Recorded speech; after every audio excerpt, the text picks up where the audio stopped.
Hello guys, welcome to my channel. Today we are going to start off with the chapter of the part of the Indian Constitution. In this series, we are not only going to do directive principles of state policy, but also about the fundamental rights and duties. Today I am going to do series 1 of this. Today I will explain the whole concept about the directive principles of state policy, which is important at every stage, if not only for awareness but also for different competitive exams. This is one of the most engaging topics in political science. So let us begin. Now, what do you mean by the word directive? Directive means certain regulations or certain guidelines of principles which of the state. State policy refers to the various government policies. So there is a particular guideline for the state policies to be implemented. Okay, as you know, the constitution of the India is very mixed, and it has been inspired from different constitution all over the world. Now, this constitution is a very important part of our democracy, because this is the constitution which is in practicality very real and helps the process of nation building and socio-economic reconstruction. So there are some major features of this constitution. First is the written and detailed constitution. Okay, it took the Constituent Assembly 2 years, 11 months, and 17 days to write and enact the Constitution. So, this is the time taken by the Constituent Assembly to write such a detailed Constitution. As per the recent data, Indian Constitution has 448 articles, 25 parts, 12 schedules, and 104 constitutional amendments.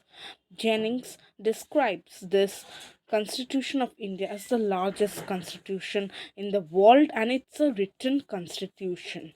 The US Constitution, if you compare the Japanese, the French, the Swiss, every constitution is smaller than this one. This is the largest constitution in the world. Now, so why it is becoming the largest? Because it not only contains several features about several issues regarding our country. For example, if there is an emergency situation, what steps are to be taken, whom to concern, who is responsible, who is accountable, from whom verdict is there. So there are different features to meet different exigencies for our day-to-day lives. It contains language provisions, which are our official languages.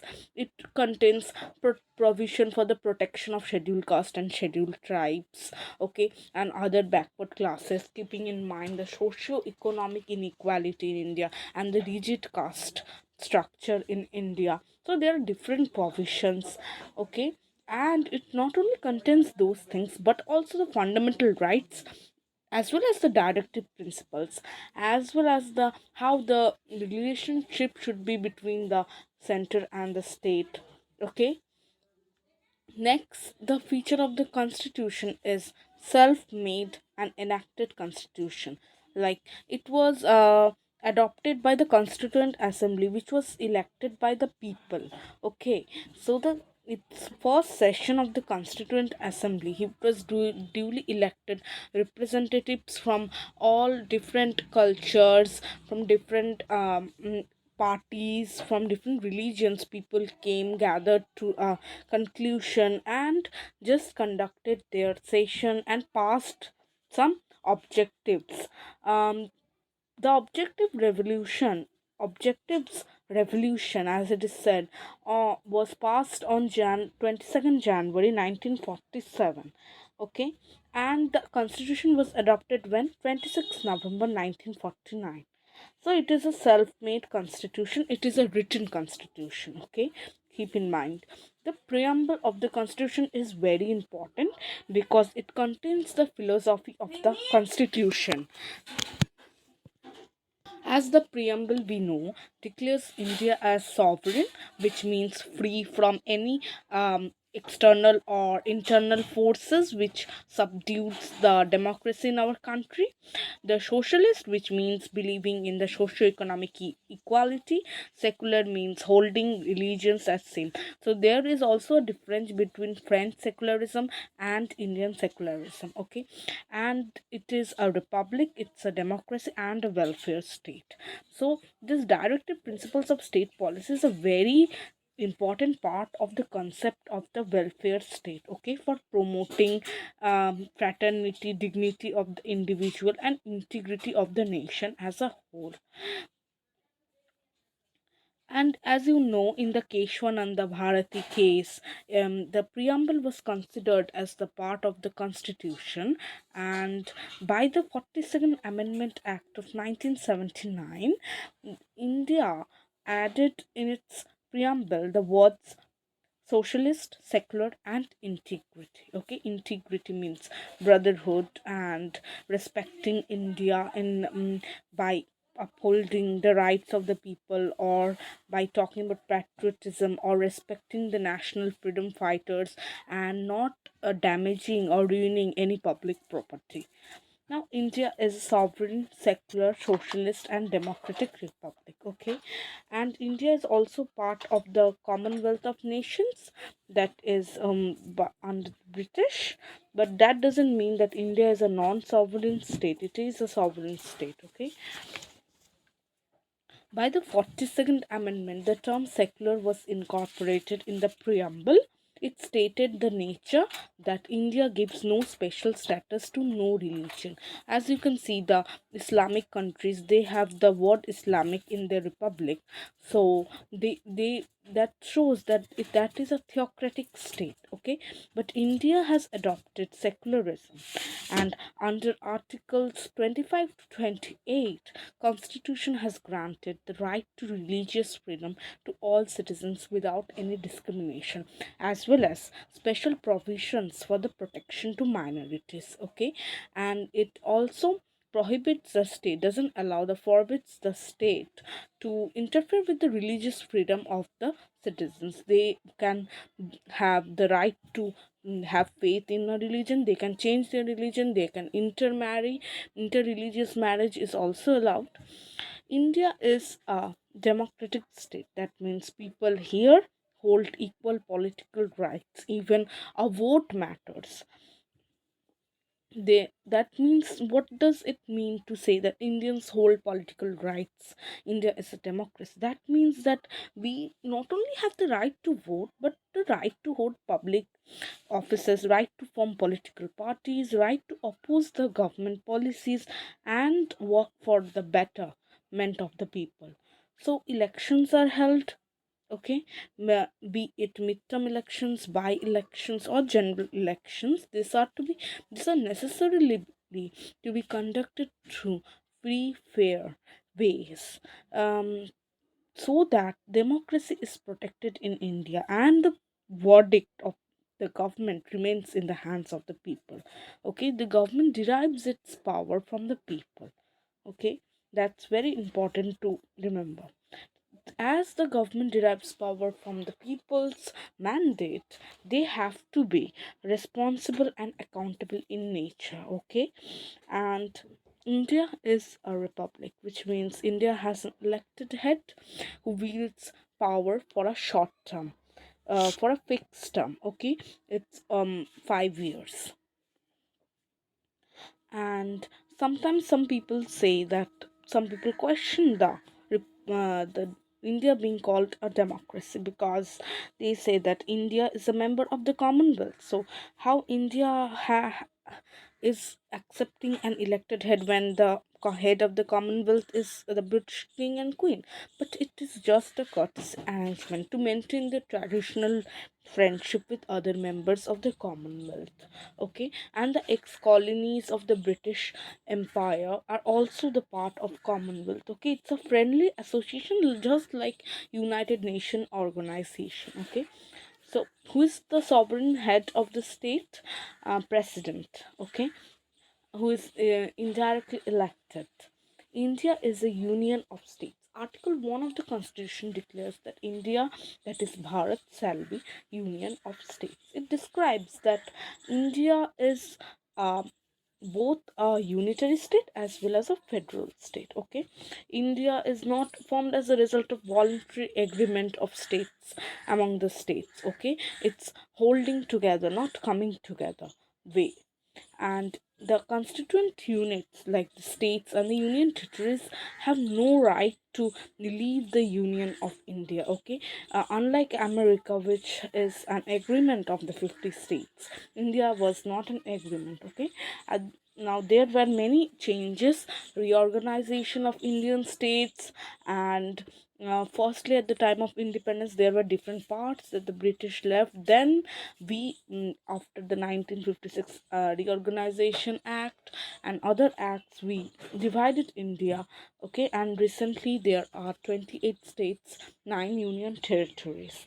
Okay, now some of the states were carved out. So this is the creation of states, and mainly the union government hold powers in this. Okay, and it keeps the federal, the unitary spirit of India. Okay, it dignifies that.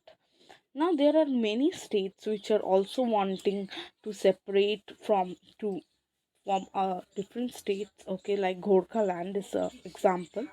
Okay, India is a quasi-federal, okay, state. As I told you, I will explain quasi-federal term when I do the chapter of unitary and federal states. Okay, and quasi-federal basically means it has both unitary as well as federal features. Okay, unit and there are different federal structure like the division of power between the center and the states, written and rigid constitution, independent judiciary to check the powers of both the central and the state governments. Okay, and the constitution which provides a very strong base for the unitary feature. It's single citizenship, unlike the double citizenship in the US, and emergency provisions are there. We have a common election commission and common all India services as well. This mixture is necessary in order to maintain the plurality of Indian culture, Indian society. Okay, we are a country which is very diverse, be it in language, religion, race, and ethnicity, everything. Okay, so this has somehow compelled us to withdraw a constitution that is quasi federal in nature. So, our constitution is also rigid in some cases, and sometimes it is very liberal in some cases, somewhere it is mixed. So that is a detail of another chapter. We also have this important part called the Directive Principles of State Policy. Okay, it is one of the most striking features of the Indian Constitution, and it has different ideologies on the basis of which the principles are classified. As you can see on the screen, the socialist principles, Gandhian principles, liberal principles, and general principles. Okay, and it is a duty of the state to follow these principles, right? Why? For what? Well, why should we follow this? Just I'm telling you in short, like it's a very these directive principles are very comprehensive in nature, both in all the fields, starting from the political, social, economic, culture, every field. This are the steps which the state can use in its policy making to form a modern democratic state. The state is required to follow these directive principles in its policy formulations. Who formulates policy? The legislature.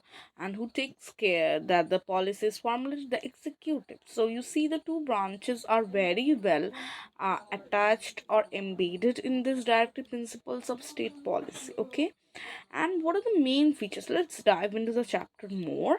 In this 15 minutes I've explained you the basics. Now let us dive into more. What is the objective of the directive principles of state policy? What's its objective? It's for social, economic, and political justice. Okay, Article 38 explains that Part 4 of the Constitution, as said, the state shall strive to promote the welfare of the people by protecting effectively as it may social order. A social order means transforming a society or the social base of the Indian democracy, in which in various ways like social, economic, political, and all other institutions of national life. Through this, the state has to secure justice through effective implementation of the policies. Okay, directive principles are not enforceable by courts, okay, but the principles that are laid down are a measure, are a way to think about the government policies. And these are fundamental in the governance of the country, and it shall be the duty of the state as well as the people to look that this are implemented, this are integrated into the law as well as the regulations, so that it's imbibed there and the objectives of the preamble of the Indian constitution are gained or are fulfilled. Now, this is the compass of the constitution. Why it is said so? Because see the objectives, two objectives: socio-economic reforms and welfareism, but through the government policies. Okay, and this through this, if you know the directive principles of state policy, you will be able to measure the worth of the government, whether this government should be kept in power or be changed using people's mandate. It's a yardstick to criticize the government as well, and also to take help or ideas or guidelines to improve the country. Okay, now see, there are different principles. The first is the socialist principle. Socialist principle, articles 38 to 43, remember it. Now some of the principles: socio-economic, when I'm talking about socio-economic, which means developing an individual socially, okay, without any discrimination, and economically means in the economic sense. Okay, now see, all the points which I'm going to tell are related to this. Now the state shall try to secure the welfare of the people by securing a social order, which is social, economic, and politically justified. Okay, the state shall provide means of livelihood to all its citizens. The state shall strive to measure an equal distribution of the material resources of the community for the common good. The it also should try to prevent the accumulation of wealth and means of production. It also should ensure that both men and women get equal pay for their work, and ensure that workers participate in the management of the industries. Okay, they get the power to decide what should be done for the sake of the industry. To protect the health and strength of the workers, to protect the children and youth from exploitation, which means like stopping the trafficking, okay, of people. Mm, to provide the right to work, right to education, and right to public assistance. What does it mean, public assistance? Public assistance means the help from the government when someone is unemployed, old, or sick, or disabled. Okay, and there are different provisions to provide for the people who are in this condition. Now there are the Gandhian principles. Gandhian principles are mainly based on the ideologies of Gandhi. Okay, and what does Gandhi always focused on the village development. He said that organize village panchayats, okay, and give them adequate power. He said that the villages need to be developed in order for the cities to develop. Okay, and it's very real and it's very necessary to promote the cottage industries, so that the unemployment rate in the rural areas decreases and other means of employment also come up. Okay, to promote and work for the economic and educational interests of the weaker sections of the society. Okay, like there are reservations for the scheduled castes, scheduled tribes, and other backward classes. Okay, and see, this is in our constitution. So the Indian state has always followed this path. Okay, the to bring about the prohibition of consumption of intoxicating drinks. So in Bihar, liquor is banned. uh, to organize agriculture and animal husbandry, and prohibit the slaughter of cows and calves and draught cattle. Okay, he also promoted the right to agriculture, but also uh, strive for the safety of the animals. What are the liberal principles like to secure a uniform civil code for the Indians? And this step is very empowering for women. Okay, from domestic violence to marital rape. So this is a very needed amendment required to provide for free and compulsory education to all children up to 14 years of age. So this is also implemented. As you can see, you can match it with the day-to-day policies of the government. So these are the guidelines the government follows to provide free legal aid and justice to the poor because of poverty. As you know, the justice system in our country, judiciary, is very expensive for the common man. So we need to make it more free, speedy, so that the common man can get justice. Okay. By the 86th Amendment of the Constitution, directive principles also included this, that to provide early childhood care and education to all children until they complete 6 years of age. And this was looking at the high rate of malnutrition among the people and the high death rate among infants. Okay, the general principles. Okay, principles are mainly for the protection of the environment and or any monumental structure, okay, or any public property, to promote international peace and security, to maintain just relation between nations. You can't just spread hatred. A policy just can't spread hate or any type of rumor or policy against any country. To foster, these are the basic guidelines. Okay, to foster respect for international law and to encourage a settlement of international disputes by talking over an agreement, signing treaties, peace treaties. Okay, and taking part in different international events. Okay, this will keep a healthy relation and provide a platform for us to come together. Okay, now there are some amendments. The 42nd amendment is really very important. Okay, now you see a point of discussion is that 42nd and 44th amendment of the constitution have added directive principles to the part 4 of the constitution. So this directive principles of state policy has come as a result of the amendment to the constitution. Okay, and then again the 39F was added, and this 42nd amendment was done in 1976. Okay. Mm, 39 4, what does it state? See, let's see. The 39F, 39A, 43A, 48F. Okay, now let us see.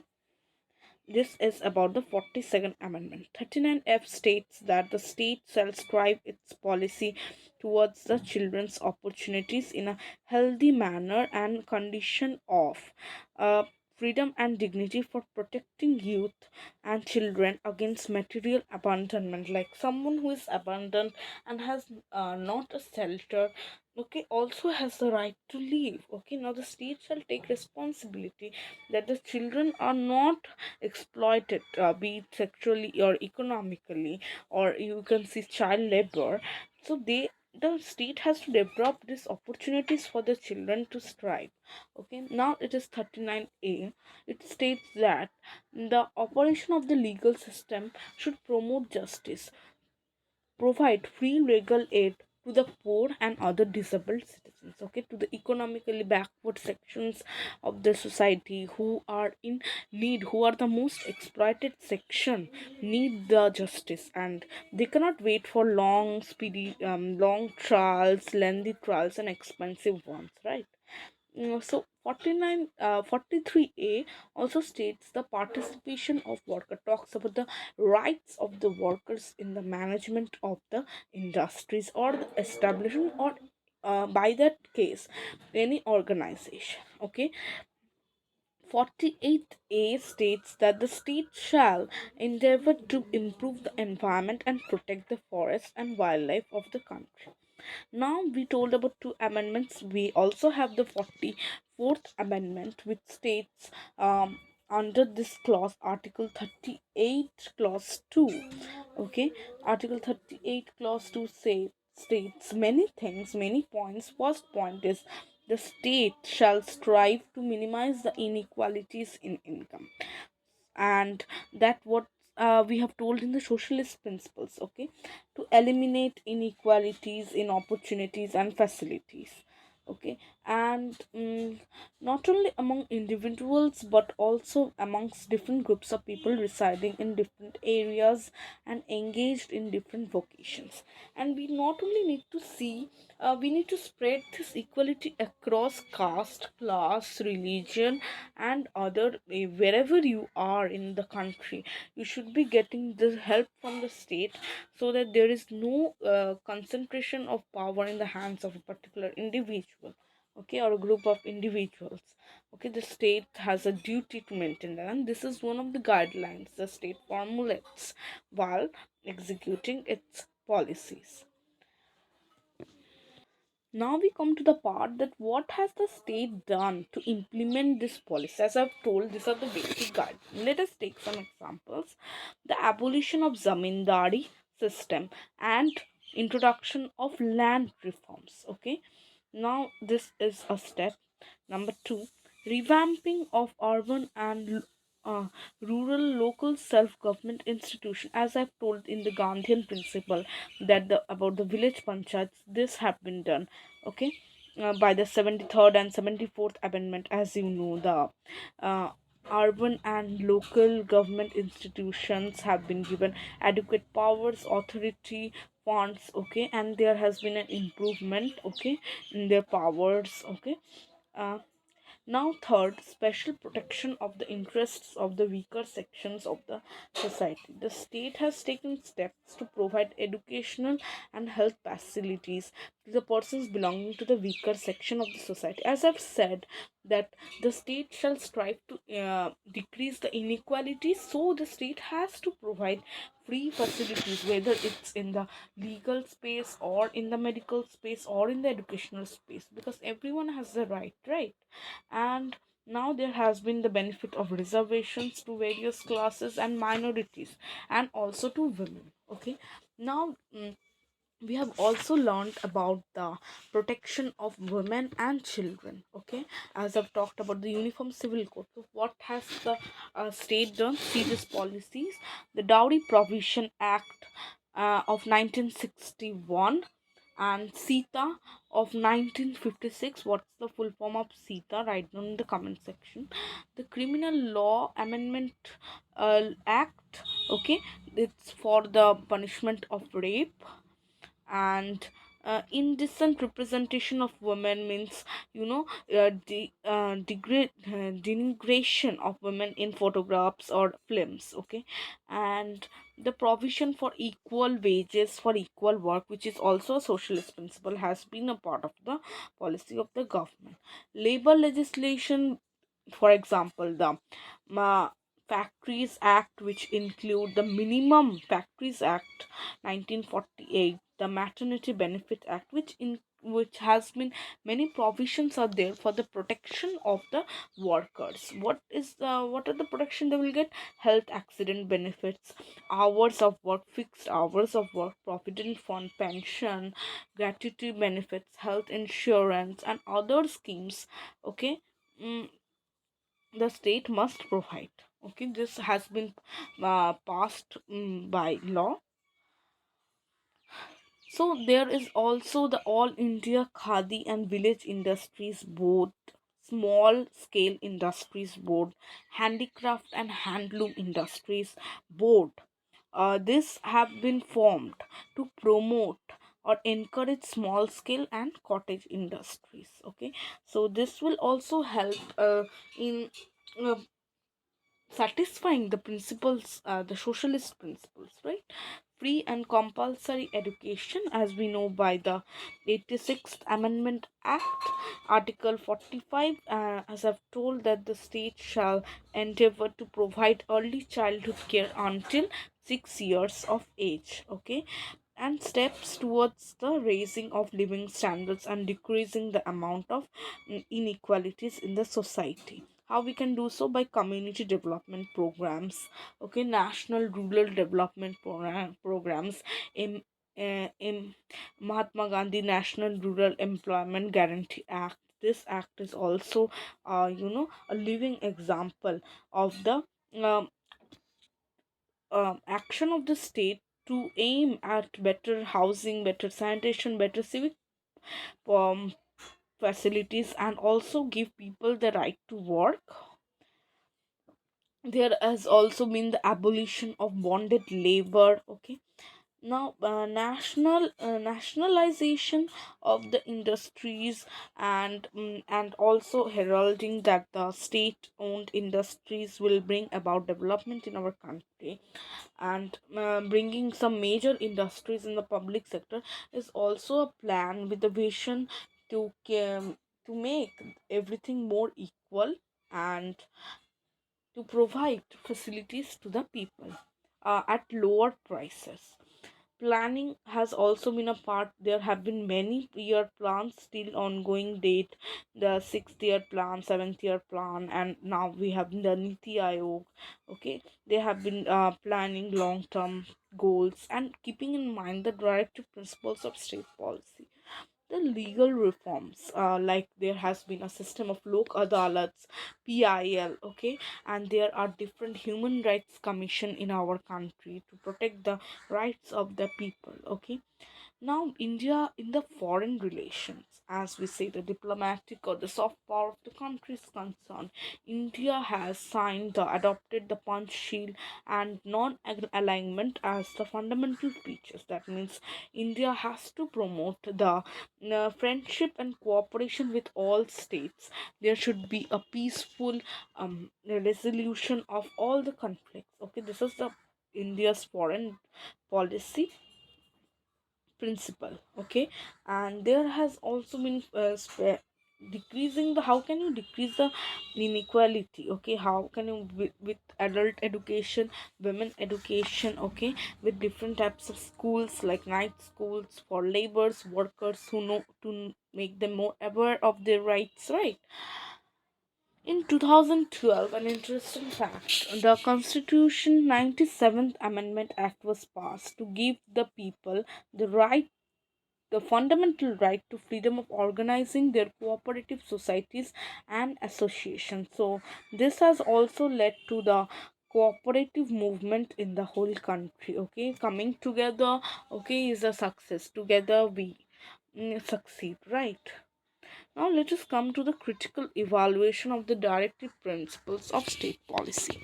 The main points of criticism is that there is a lack of legal force. Just like unlike fundamental rights which have a legal backing, these directive principles don't have a legal backing. Okay, there's some people say these are just declarations and it's not mandatory for the state to follow it, and some say it's not properly classified. Okay, it's very some, it's not systematic way of implementing things, and there is lack of clarity like international peace and friendly cooperation, and some people believe that war should be there if necessary.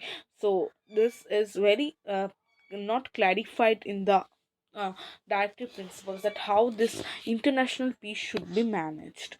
And it is there is some there are some principles which are very impractical. Means prohibition cannot be really, like prohibiting or banning something is not the way to the solution. Okay, and states which had done it are compelled to scrap it. Okay, and it has been very ineffective. We cannot impose morality upon the people, right? There are other ways to do it. And there are some um this problem with the part 4 of the constitution, that is the directive principles of state policy, that it makes the thing very complicated and complex. Okay, as the goals are not stated clearly. Okay, these are just looking as promises of the state to its citizens and not in any real effective implementation. But though the criticisms, and keeping in mind the criticisms, we have more justifications, like these directive principles are backed by public opinion. As I've shown you the examples how the state is trying to implement the directive principles of state policy, so this is a major testimony to the fact that the state is following it. Why? Because of the public opinion. And this is a measuring stick to measure the worth of the government. And if the government doesn't work for a welfare state, as it's in a democracy, the people can remove the government anytime soon. Okay, so the government is also under pressure to implement this. Okay, there is also a importance of moral ideals. Okay, this directive principles are a moral ideal or code for the state. This is the guidance, okay, which has to come from effective implementation, thinking, and other amendments. Okay, and this directive principles are a guide for the state, for the foundation of their policies. Okay, giving lip service or mere executive actions will not help. Okay. So this is also important for the continuity in policies. Like governments change, but their policies or the basis of what their thing change remains the same. Okay, whether it's a rightist party, leftist party, or centrist party, these are the basic guidelines which is doing justice.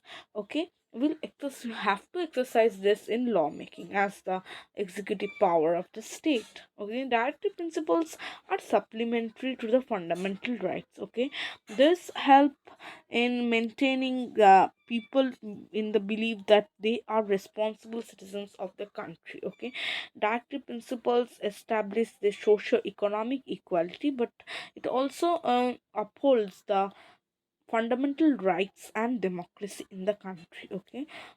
Mm, as I have told you, this is helpful in the interpretation of the constitution. It keeps our goal very clear, that this directive principle is very necessary for us, for a good environment, and the state is always molding this into with the changing times and interests of the state. Okay, and the state has to interpret in various fields and apply these directive principles. Okay, these are necessary for the Indian polity as a democratic and welfare polity. The securing of directive principles alone can complete our democratic system, okay, and build a welfare polity characterized by justice, liberty, equality, and fraternity. So, this is the end of the chapter. I hope you understood it. Thank you for watching.